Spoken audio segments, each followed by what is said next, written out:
La main de l'Éternel fut sur moi, et l'Éternel me transporta en esprit et me déposa dans le milieu d'une vallée remplie d'ossements. Il me fit passer auprès d'eux tout autour, et voici, ils étaient fort nombreux, à la surface de la vallée, et ils étaient complètement secs. Il me dit, fils de l'homme, ces os pourront-ils revivre? J'ai répondu, Seigneur éternel, tu le sais. Il me dit, prophétise sur ces os, et dis-leur, ossements desséchés, écoutez la parole de l'Éternel. Ainsi parle le Seigneur l'Éternel à ces eaux. Voici, je vais faire entrer en vous un esprit et vous vivrez. Je vous donnerai des nerfs. Je ferai croître sur vous de la chair. Je vous couvrirai de peau. Je mettrai en vous un esprit et vous vivrez. Et vous saurez que je suis l'Éternel. J'ai prophétisé selon l'ordre que j'avais reçu. Et comme j'ai prophétisé, il y eut un bruit. Et voici, se fit un mouvement. Les eaux s'approchèrent les uns des autres. Je regardais, et voici, leur vin des nerfs. La chair crue et la peau les couvrit par-dessus. Mais il n'y avait point en eux d'esprit. Il me dit, prophétise. Et parle à l'esprit. Prophétise, fils de l'homme. Et dis à l'esprit. Ainsi parle le Seigneur l'Éternel. Esprit, viens de 4 vents. Souffle sur ces morts et qu'ils revivent. J'ai prophétisé selon l'ordre qu'il m'avait donné. L'esprit entra en eux et ils reprirent vie. Ils se tinrent sur leurs pieds. C'était une armée nombreuse, très nombreuse. Il me dit, fils de l'homme, ces eaux, c'est toute la maison d'Israël. Voici, ils disent, nos os sont desséchés, notre espérance est détruite, nous sommes perdus. Prophétise donc et dis-leur, ainsi parle le Seigneur l'Éternel, voici, j'ouvrirai vos sépulcres, je vous ferai sortir de vos sépulcres, mon peuple, et je vous ramènerai dans le pays d'Israël. Et vous saurez que je suis l'Éternel lorsque j'ouvrirai vos sépulcres et que je vous ferai sortir de vos sépulcres, ô mon peuple. Je mettrai mon esprit en vous et vous vivrez. Je vous rétablirai dans votre pays et vous saurez que moi, l'Éternel, j'ai parlé et agi, dit l'Éternel. Amen. Donc, ce texte, pour moi, offre des clés formidables pour tout ce qui touche la restauration. Alors, quand on parle de restauration, on fait allusion à des vies détruites, mais que Dieu va remettre à fonctionner. L'évangile va jusque-là. Nous ne pouvons pas parler de cas perdus d'avance ou perdus pour toujours. Tout le monde peut repartir du bon pied. C'est ça la force de l'évangile. Et nous devons prêcher cet évangile certainement. Alors, dans ces passages, on trouve des problèmes de vie, des blocages, des désespoirs, des privations qui ressemblent fort à des vies perdues, c'est-à-dire la mort. Et Israël se trouve en exil. À cette époque, ils ne sont pas encore aux 70 ans dont on parle. Ils en étaient encore à quelques 30 ans depuis qu'ils étaient en exil. Alors là, la douleur, le désespoir étaient à son comble. Et ils ont commencé à murmurer. Ils ont rejeté Dieu. Ils ont dit, s'il y a d'autres, même des idoles, nous sommes prêts à les servir, pourvu qu'on sorte de là.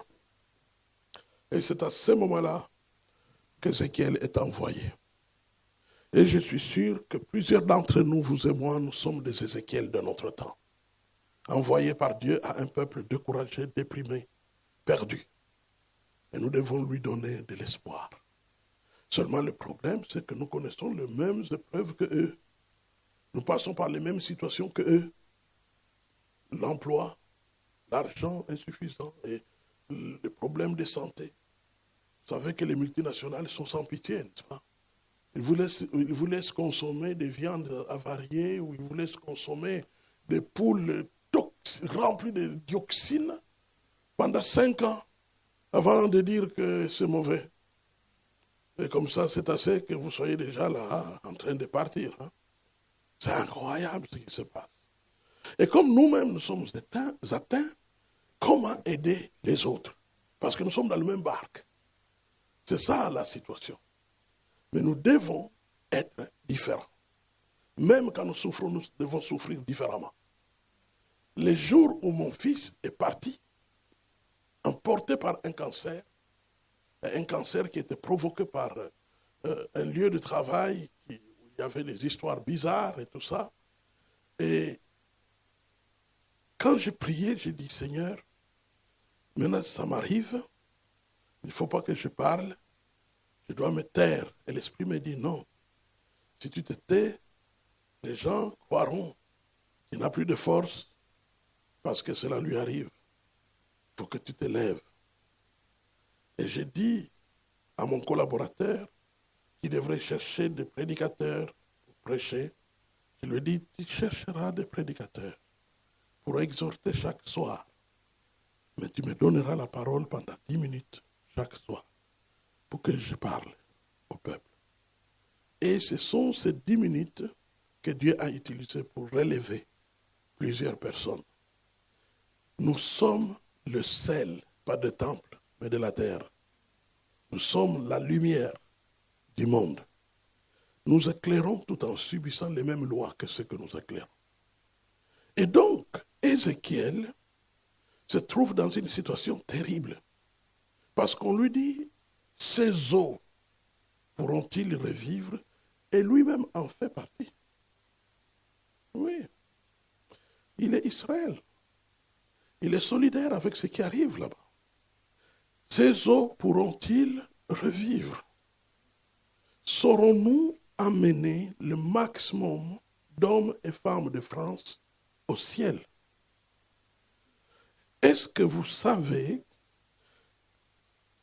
pas vous, mais les autres Européens que j'ai découverts, j'ai eu l'impression que comme on mange bien, on dort bien, on est bien soigné, que ça va. Ça ne va pas. L'enfer existe. C'est Clément d'Alexandrie, au IIe siècle, qui a dit une des phrases les plus bouleversantes qui soit, si on la comprend. Les hommes ne s'imaginent pas, une fois morts, ce qui les attend. Ils pensent que la mort, c'est une délivrance. Ah, il a beaucoup souffert, qu'il se repose. Repos, pourvu que vous l'ayez préparé. C'est pas repos. C'est pas repos. Je crois que vous avez appris que la science a mis en lumière l'enfer.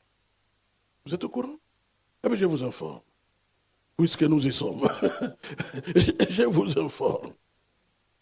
En Russie, il y avait une fouille. On a percé. Alors, ce que vous ne savez peut-être pas, ce sont les éléments qui ont entouré l'affaire. Je crois qu'il doit être un Norvégien, ces spécialistes, qui était parmi ces gens qui devraient faire le forage et qui sont descendus dans la croûte terrestre. D'ordinaire, en science, on ne peut pas dépasser 365 degrés de chaleur, même dans les régions qui peuvent produire les volcans. 365 degrés. Mais d'une manière incroyable, ils sont descendus à plus de 1000 degrés de chaleur. Et à un creux. Et quand ils sont entrés dans ce creux, et qu'il y avait une telle forte chaleur, ils étaient troublés. Ils ont dit, mais qu'est-ce qui se passe ici? Et en ce moment-là, un être qui ressemble à un oiseau, grotesque, a jailli de là, vociférant en russe. Je vous ai eu, je vous ai eu, je vous ai eu. Ils ont fait les rapports et très vite l'ordre était donné. Vous vous taisez et on monnaie votre silence. Si quelqu'un parle, nous nous vengerons. Et il devait se taire. C'est en 1989 plutôt, 1989, que les spécialistes norvégiens ont rompu le silence. Et il a dit, on ne vous a pas tout dit. Voici ce qui s'est passé. Un bruit strident, effroyable, est sorti du creux et enregistré. Et je vous l'ai fait entendre. Et il a fait entendre le bruit.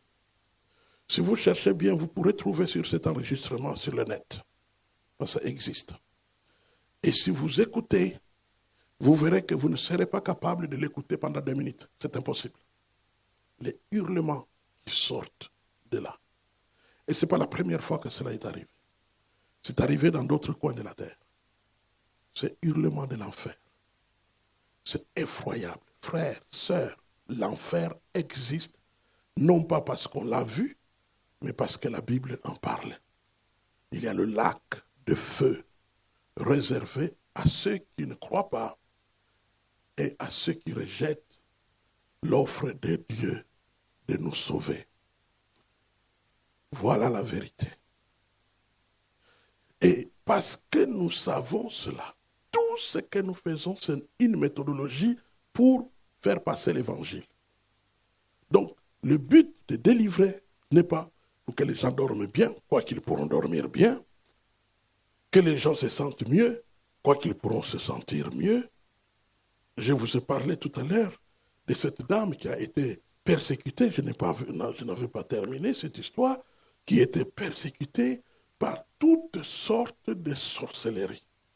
En Afrique, la sorcellerie, c'est vraiment tous les jours. Elle était attaquée. Et elle avait des migraines terribles. Et elle me téléphone, me demande qu'est-ce que je peux faire. Je lui dis, on va prier. Et au moment où je voudrais prier, j'ai commencé à prophétiser. Telle chose s'est-elle passée, telle chose s'est-elle passée. Il a fallu préparer le terrain par la parole de connaissance. Et alors seulement j'ai pris la prière. Et elle m'a écrit un SMS. C'est comme si je n'ai jamais souffert de migraine de ma vie. Le lendemain matin. Qu'est-ce qui se passe? C'est la puissance de l'Esprit de Dieu. Donc cela se passera. Il y aura des résultats. Pas 100% des résultats. Non. Nous ne devons pas faire croire aux gens que nous aurons 100% des résultats. Mais il y aura assez de résultats pour que même ceux qui n'ont pas encore la victoire croient que Dieu est en action. Quel est le signe que quelqu'un est délivré? C'est Pablo Bottari qui le dit dans son livre. Il dit ceci, que le signe, c'est que la personne se sent plus paisible et le plus souvent moins lourde. C'est comme si un poids a été retiré du corps. En ce moment-là, quelque chose s'est passé. Et Dieu va l'achever. Souvent, Dieu donne de tels signes pour donner la matière de la foi, afin que nous puissions saisir la délivrance. Et le diable va venir pour attaquer, pour que nous puissions lâcher la foi. Mais nous ne devons plus lâcher. C'est fini. Nous savons que nous avons la victoire. Et de la sorte, nous allons voir que ça s'accomplit. Gardez-vous des gens qui s'attachent aux hommes. Hein? Oui. Et donc, est-ce que ces eaux peuvent-ils revivre? Ézéchiel dit à Dieu, c'est dans une prophétie, hein? Il ne se voit pas. C'est dans l'oreille. Est-ce que ces eaux peuvent-ils revivre? Seigneur éternel, tu le sais. Quelle belle réponse. Amen. Tu le sais. Il ne faut pas parler des cartes en disant c'est impossible, je sais que c'est trop tard ça. C'est bon pour l'amuser. Non, non. Seigneur, tu le sais comme pour dire tout est possible à toi. Alors, il lui donne la clé. Comme tu as bien répondu, prophétise. Et toute la suite se passe sur cette simple phrase. Parle à ces eaux. Amen. Donc, la clé principale pour la restauration, c'est toujours encore la parole. Parle à ces eaux. Parle à ces cœurs. Parle à cette tête. Parle à ses yeux. Parle à ses chevilles. Parle. Parle à cet toxicomane. Parle à cet esprit qui provoque ces choses. Parle. Parle à ces eaux. Osement desséché. Écoutez la parole de l'Éternel. Osement desséché. Écoutez la parole de l'Éternel. Donc c'est ça ce que Dieu veut que nous puissions. Donc Dieu commence par ouvrir les yeux du prophète pour qu'il comprenne qu'en parlant, cela va arriver. Donc Dieu va donner des ordres pour la restauration physique, pour la restauration spirituelle, puisqu'il va parler d'abord aux os jusqu'à ce que la reconstitution du corps s'en suive et dans la suite que l'esprit entre, vienne des quatre vents et entre comme à la création d'Adam et Ève. Que l'esprit vienne des quatre vents et entre dans ses os.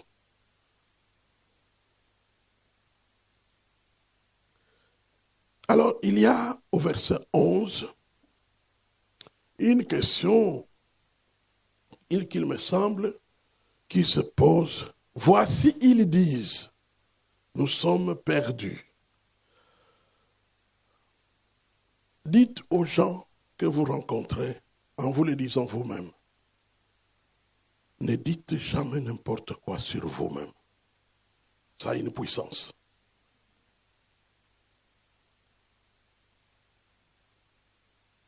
Nous sommes perdus.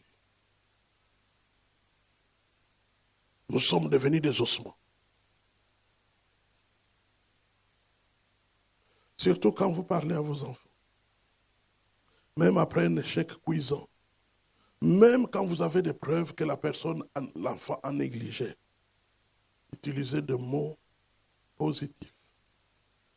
Pour dire que ça n'a pas été savant, mais l'avenir sera meilleur. Nous allons prier ensemble pour saisir les victoires prochaines. Parce que je sais très très bien que Dieu a un plan pour ta vie. Il ne t'a pas envoyé à la vie pour rien. Les gens les plus faciles à amener au ciel, ce sont nos enfants. Ils sont aussi les plus faciles à évangéliser. C'est pourquoi la prédication s'exerce auprès des enfants. Et puis après, vous irez chez les têtus de la rue et du quartier. Donc ce verset 11 est à considérer vraiment. Les paroles contre soi-même. Ne dites pas des paroles négatives contre vous-même. Non. Ne dites pas les paroles contraires contre vous-même.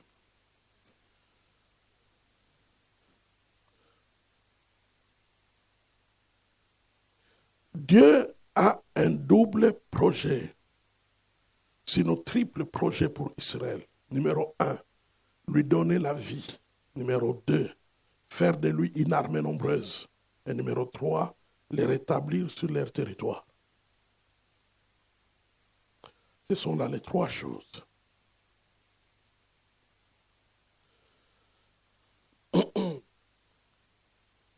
Nous n'allons pas faire du mal à vos dirigeants politiques. C'est pourquoi nous nous taisons. Nous ne vous parlons que très peu d'Afrique et de ce qui se passe en Afrique. Parce que nous n'avons pas encore fini avec eux.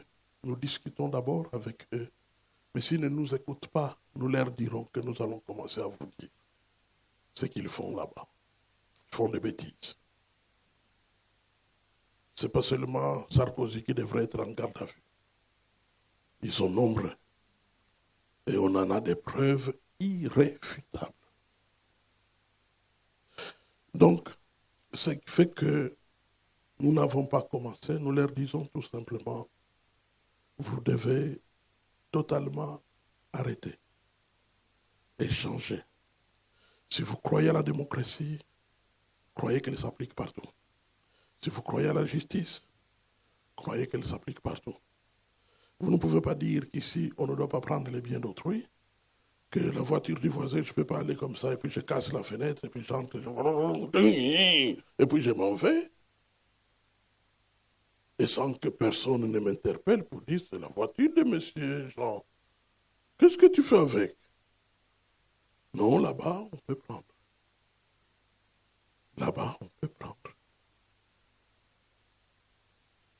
se réunissent dans le village. Et vous venez tous. Votre village a été vendu, ainsi que vos terres. Vous devez partir. Et nous partons où? Débrouillez-vous. C'est terminé. Quand il part, c'est les gens en armes qui arrivent. Qu'est-ce que vous attendez pour partir? Certains tombent morts et d'autres fous. Ça se passe là-bas. C'est horrible. Comment pouvez-vous imaginer qu'au XXIe siècle, ce qui se passe dans les jeux de dessins animés se passe quelque part au monde, parmi les humains? C'est incroyable. Et tout ça, tout simplement parce que quelqu'un, depuis le satellite, a vu que dans ce village-là, si vous creusez 20 mètres, il y a les meilleurs diamants. Alors, il faut évacuer le village. Mais faites-le proprement. Dialoguez. Dites 10% restera ici. Nous allons construire des maisons pour vous. Une école.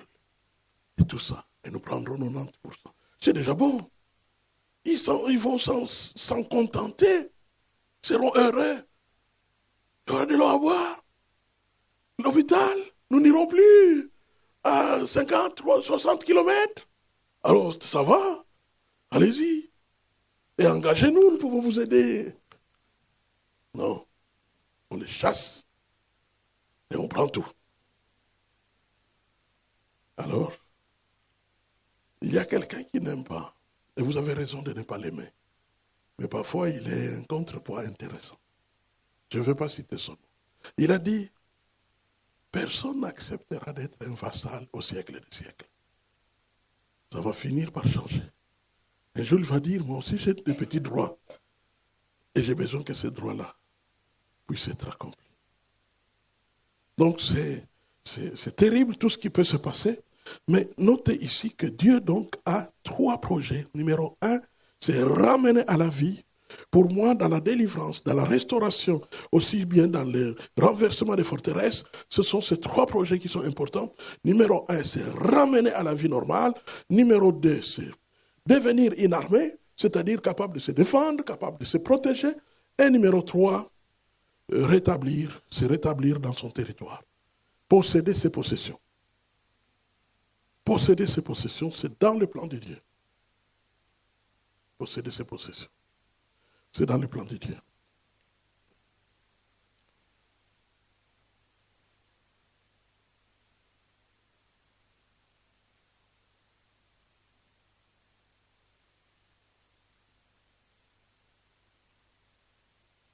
Alors, il y a des questions qu'on peut se poser. Les ossements, c'est quoi? Les ossements, c'est tout ce qui montre que la vie n'est pas épanouie dans la famille, dans la vie personnelle.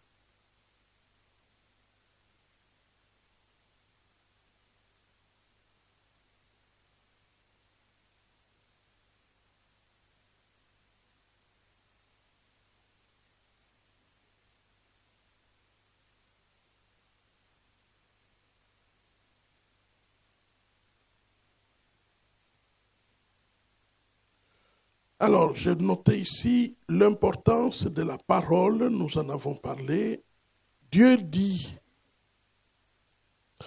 la parole de Dieu porte la vie en elle, pas seulement au moment de la création du monde. Jusqu'aujourd'hui, la parole de Dieu a la vie.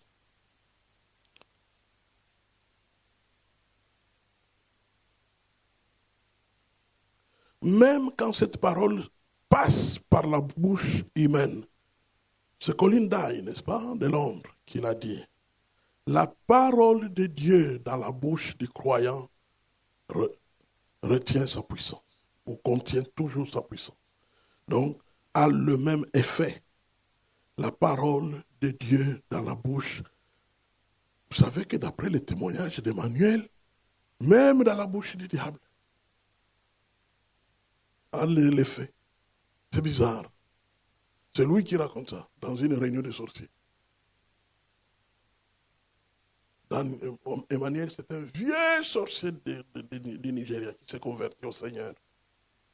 Et il dit qu'il faisait partie de l'équipe régional de l'Afrique qui se réunissait avec Satan. Et dans une réunion, à son étonnement, il y avait toujours un seul sujet à l'ordre du jour. Que ferons-nous des chrétiens cette semaine? Que ferons-nous des chrétiens cette semaine? Et il était toujours étonné. Et un jour, l'un des sorciers pose la question. Mais pourquoi on les appelle chrétiens? Et un autre a répondu. À cause de Jésus-Christ, le diable est tombé de la chaise. Tous. Et il a hurlé. Ne prononcez plus jamais ce nom. Le nom de Jésus. Même dans les enfers, ça fait des effets. C'est incroyable. Et c'est ce qui l'a amené à la conversion une année plus tard. Il a dit, oh, on a prononcé le nom de Jésus. Le puissant diable est tombé de la chaise. Alors il y a quelque chose que je n'ai pas compris ici. Et Emmanuel va se convertir au Seigneur. Il a fait le tour du monde. Il a même écrit un petit livre sur son témoignage. C'est un témoignage intéressant. Il a essayé de tuer des pasteurs qu'il n'a pas pu tuer. Il a fait beaucoup de projets qu'il n'avait pas pu réaliser. Dieu mettant des barrières. Et il a découvert qu'il y avait une autre puissance que la puissance de Satan. Et c'est la puissance de Jésus-Christ. Donc,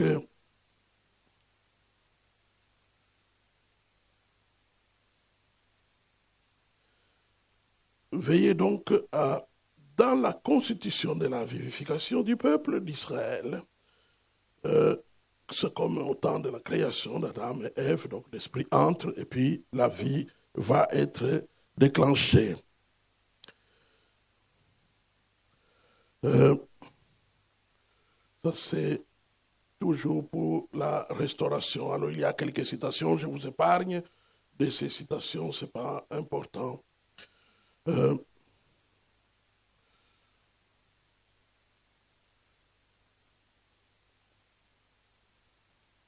Donne-leur ma parole, a souligné plusieurs fois. Donne-leur ma parole. Toutes les fois qu'on te dira, il y a tel problème qui se passe, va leur donner ma parole. Ça, c'est le ministère de Smith Wigglesworth. Il avait un Nouveau Testament dans la poche. Oh là là. Nouveau Testament dans la poche. Vous avez le Nouveau Testament dans vos sacs? Ayez toujours votre Nouveau Testament. Il était dans le train. Et une maman, vous savez qu'à cette époque, une maman avait le cadavre de son fils sur le banc. Parce qu'il n'y avait pas d'argent pour louer un car ou quoi pour transporter le cadavre. Donc il a juste demandé qu'on verse le cadavre sur un banc dans le train. Et elle-même était assise à côté de son cadavre pour aller au village, pour aller enterrer son fils. Et Smith Wigglesworth entre dans le train et s'installe, et puis il regarde, et il voit le cadavre. Et il dit à la femme, il a sorti le Nouveau Testament, j'ai dans ce livre de quoi réveiller le cadavre de votre fils. Et vous savez qu'il y a des moments où le cynisme te pousse parfois de réagir avec philosophie. Mais si vous avez, monsieur, de quoi réveiller le cadavre, faites-le. Elle croyait qu'elle blaguait. Et Smith s'est levé et il a cité l'écriture. Il y avait sur la porte de Nain une mère qui menait à l'enterrement son fils unique. Et Jésus le vit, il eut compassion d'elle. Et il dit, jeune homme, lève-toi. Et le mort se redressa. Il est remis à sa mère. Voilà ce que dit la Bible. Et c'est ce que Dieu va faire pour votre fils maintenant. Et il a remis le Nouveau Testament à sa femme. Et Smith, c'est un gabarit, un peu plus que moi. Costaud. Et il a soulevé le cadavre. et l'a fixé au mur du train pendant que le train partait. Il l'a fixé. Il vit. Et sa propre femme lui dit, chérie, respecte les morts. Et il lui répond, non, il n'est pas mort, il est vivant. Et l'enfant s'est mis à tousser. Il est revenu à la vie. Ça fait partie des 23 morts que Smith Wigglesworth a ressuscité. Revenu à la vie. J'ai dans ce livre de quoi ressusciter ton cadavre. Nous avons dans ce livre, frères et sœurs, les cieux et la terre passeront. Mais ces paroles ne passeront point. Cela veut dire que ça s'applique en 2018. Amen. Nous n'avons pas de choix. Je vous dis, j'ai tout fait pour trouver une raison de douter de la parole de Dieu. Mais ce n'est pas possible. Pas que je ne suis pas capable de douter, mais je n'ai pas d'argument pour douter. Si vous croyez que cette parole vous a sauvé, vous êtes foutus. Vous devez croire tout le reste. Amen. Sinon, nous sommes des tricheurs. Pour ne pas aller en enfer, on pique le salut. Mais pour le reste, on ne croit pas. La Bible qui dit que Dieu a tant aimé le monde est la même qui dit allez. Voici les miracles qui accompagneront. C'est la même Bible. C'est une question de page. Et vous êtes à l'autre. Et puis, tout est dans la même Bible. Si vous rejetez le reste, alors rejetez aussi votre salut. Alors là, vous allez trembler. Surtout que vous êtes au courant que l'enfer existe. Nous n'avons pas de choix. Nous devons croire. La restauration, la délivrance, renverser les forteresses, c'est un ministère d'amour.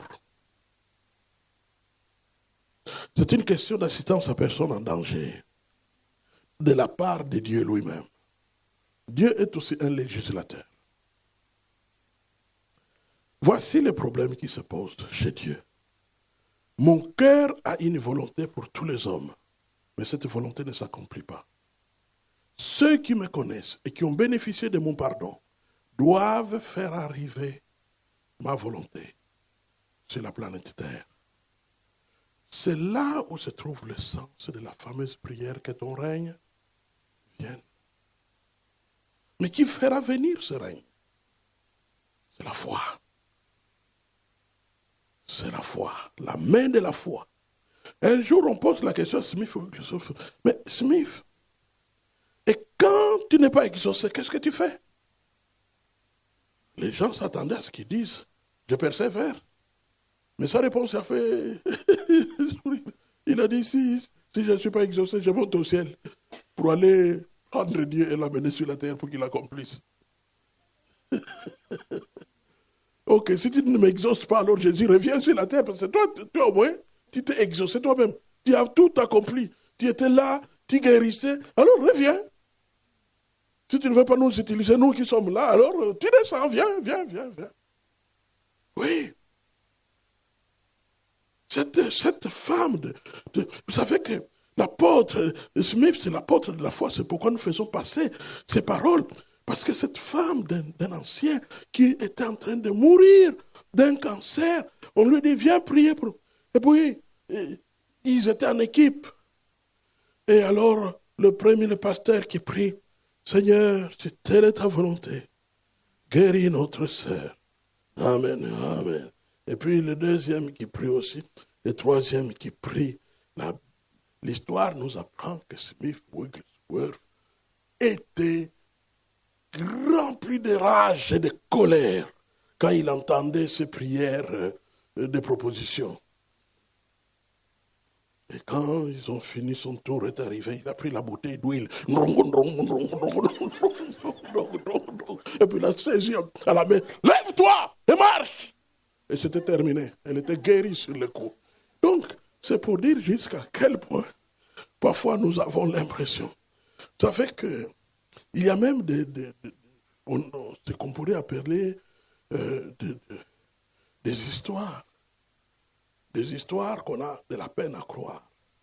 Mais on n'a aucune raison de ne pas croire.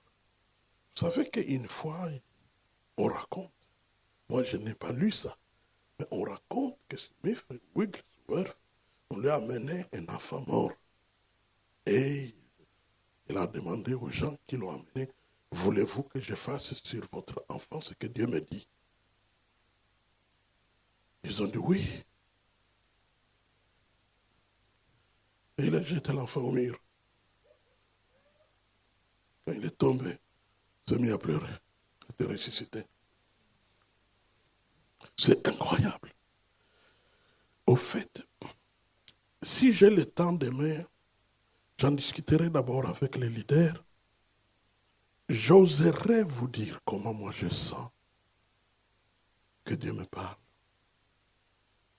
Comment il le fait. Je veux vous prévenir. C'est presque une folie. Vous devez être fou pour croire qu'on vous a parlé. Mais il n'y a rien d'autre. Alors sois fou. Il n'y a rien d'autre. Il n'y a rien d'autre. Et parfois même, on se trompe. En fait, en réalité, on ne se trompe jamais. C'est le diable qui met la confusion pour qu'on croie qu'on se trompe. Quelqu'un parmi vous s'appelle... Vous savez que le frère avec Allé Guérissé, John Wimber,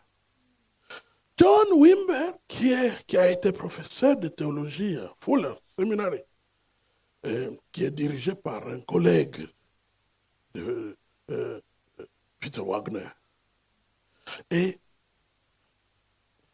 John Wimber se trouve au Canada et dans une assemblée, Dieu lui donne la parole de connaissance. Et il dit, il y a une dame ici qui a été diagnostiquée d'un cancer. Dieu dit qu'il veut te guérir, mais je dois prier pour toi. Lève-toi et viens. Silence. Tu te trouves dans l'allée du milieu. Lève-toi et viens. Silence. Tu es habillé en robe jaune. Lève-toi et viens. Rien. Margaret, viens! Et elle s'est levée, effectivement en robe jaune. Elle est venue devant. Et lui a tendu le micro. Raconte. Oui, c'était hier. On m'a dit que j'ai un cancer. Et je n'ai plus que quelques mois à vivre. Dieu ne veut pas que tu meurs. Tu vas vivre. Et il a prié pour elle. Et elle était délivrée. Donc c'est pour dire jusqu'à quel point parfois le diable peut rendre la chaise collante pour empêcher que les gens exécutent les prophéties qui sont proclamées. À Kinshasa, Dieu m'a demandé d'appeler les sorciers qui étaient dans la salle de s'avancer.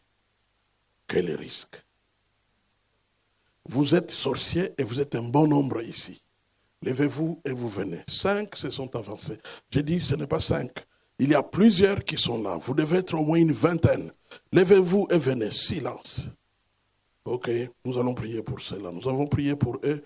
Quand on a fini la réunion, j'étais dans les couloirs, je vois une douzaine de messieurs et dames venir. Nous aussi, nous sommes des sorciers, mais on a eu honte. Vous voyez, c'est dangereux. On peut nous lapider en famille. C'est pourquoi on ne s'est pas levé.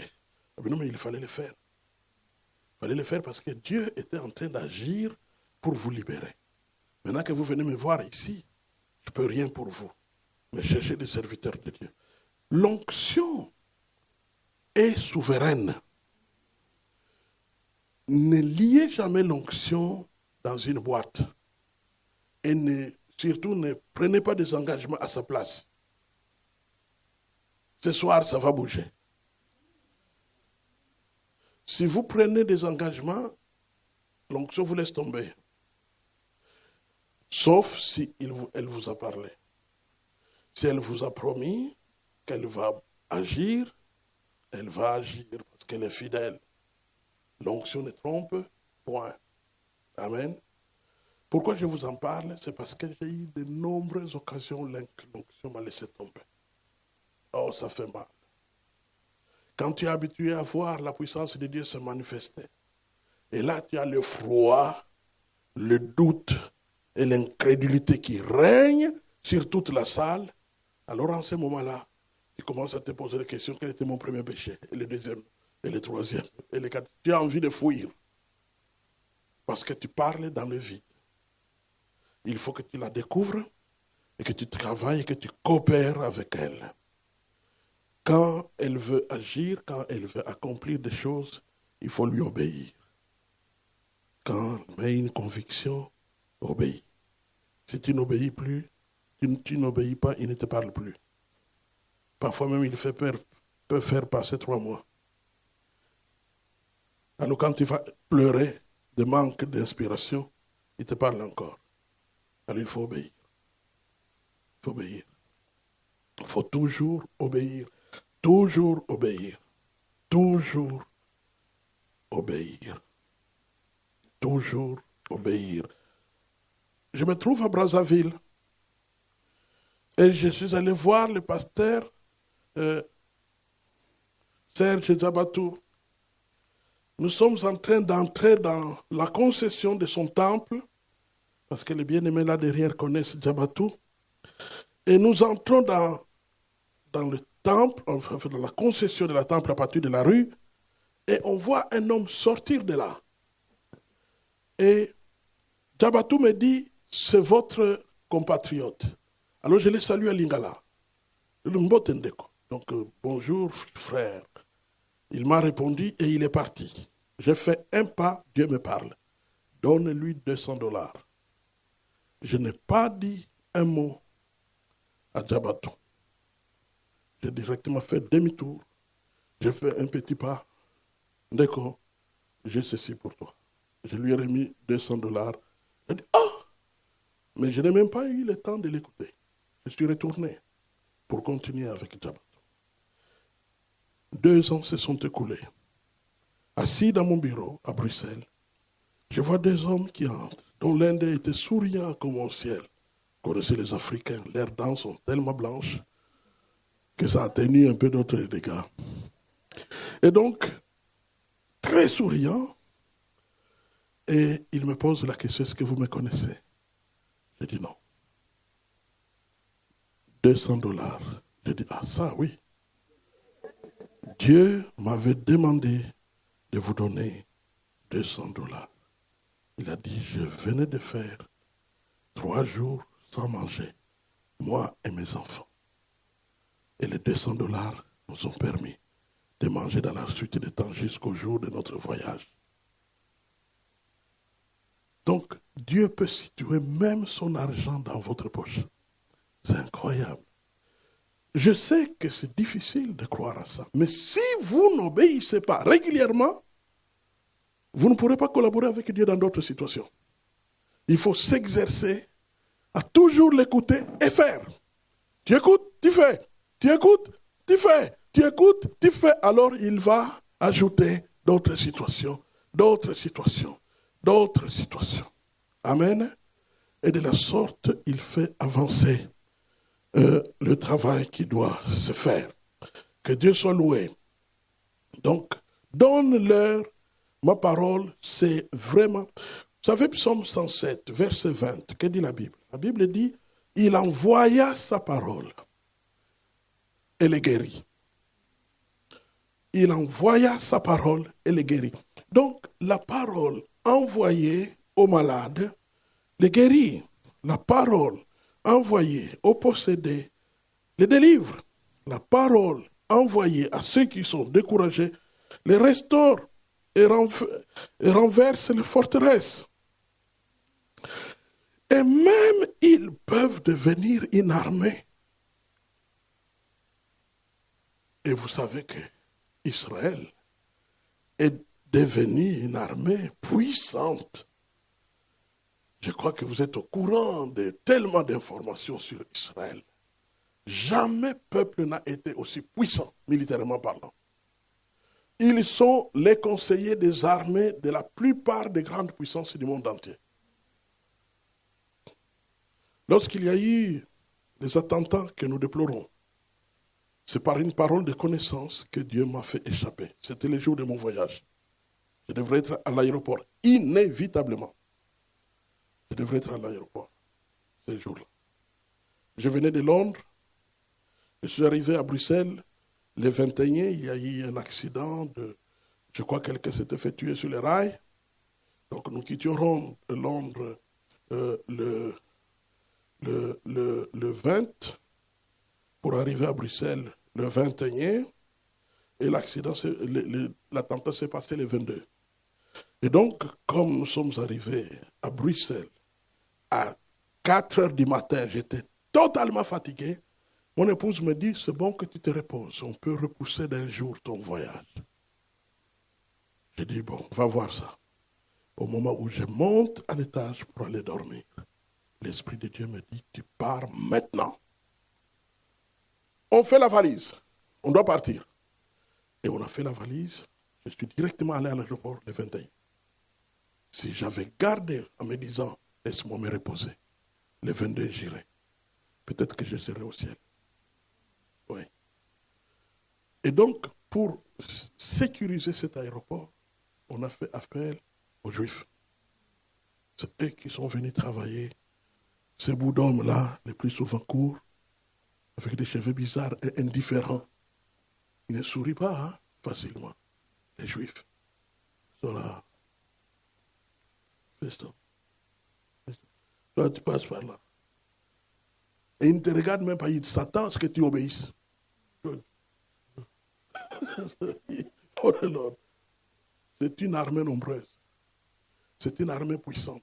Ils ont des armes incroyables. Ils ne dévoilent même pas leurs secrets. Ils les gardent parce qu'ils sont équipés. Les promesses de Dieu sont en leur faveur. Et c'est ce que Dieu fait. Ce qui fait que les gens qui ont été dans des situations impossibles peuvent être restaurés et devenir des hommes et des femmes précieux. J'ai quelqu'un qui se déplace presque partout avec moi. Souvent, quand vous me verrez ailleurs, il sera souvent là. Ce monsieur. C'était un garçon perdu. Et qui avait de la colle au pied, au doigt. S'il passe à ta table, il y a un billet de 10 euros, ça colle. Il faut que je la vois aller me prendre la Bible sur la table du bureau. Et quand je reviens à la fin du culte, j'ouvre le tiroir. 500 euros qui étaient là pour un projet de l'église n'étaient plus là. Oh, l'argent ne se perd jamais dans mon bureau. Puis je l'ai regardé, je n'ai pas voulu lui demander, il allait mentir. Je l'ai regardé droit dans les yeux. Et puis je n'ai rien dit. Un mois après, papa, j'ai une offrande pour toi. Il m'a remis l'enveloppe. J'ai ouvert, c'était les 500 euros. J'ai compris. Il est venu rendre mon argent. Et après, Dieu l'a transformé. Aujourd'hui, il est un saint. Rien à reprocher. Parce que Dieu l'a changé littéralement. Ce n'est pas par force qu'on change de vie. C'est Dieu qui nous change. Si quelqu'un est en Christ, il est une nouvelle créature. C'est Dieu qui nous change. C'est Dieu qui nous transforme. C'est Dieu qui nous transforme. Amen. Donc, c'est de cette manière qu'on avance avec les rois.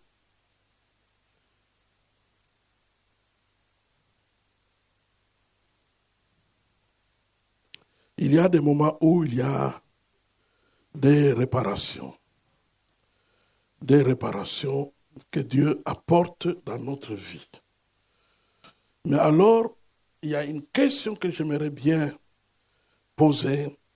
Lorsque nous devons accomplir les grandes choses dans la vie des gens qui attendent, que devons-nous faire? Que devons-nous faire? Croire. La foi. La foi est exigée pour recevoir un bien, tout bien de la part de Dieu.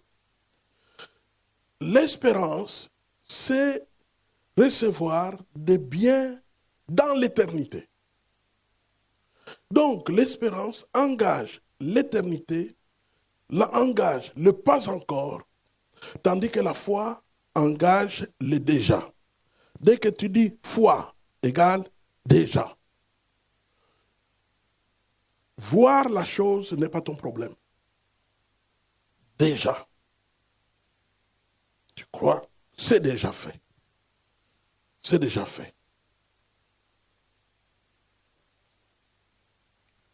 Elle donne une substance. La foi produit la chose dans le monde spirituel. Donc, nous fonctionnons à l'intérieur du monde spirituel. Alors, je voudrais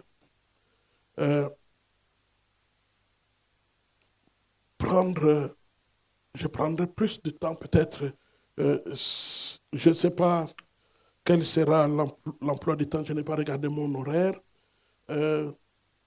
Patron, est-ce que nous aurons une pause? À quelle heure?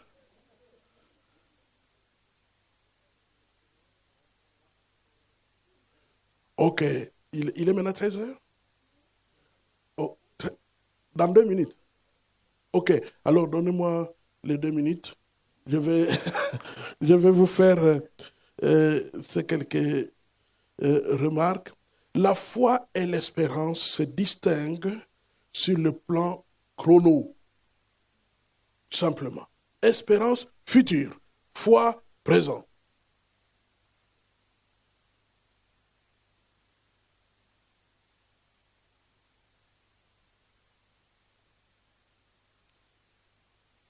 Foi, assurance, confirmation des choses que Dieu a promises.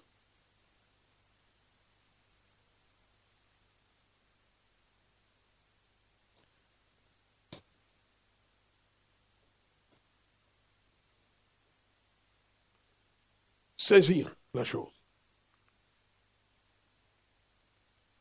Saisir la chose.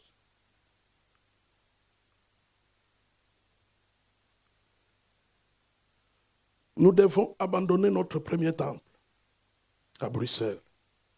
Il est devenu insalubre. Il y avait des fissures sous le plancher. Il faut le vendre et quitter. Et je suis en train de chercher et j'arrive dans un entrepôt, une grande imprimerie. Je pars voir le propriétaire.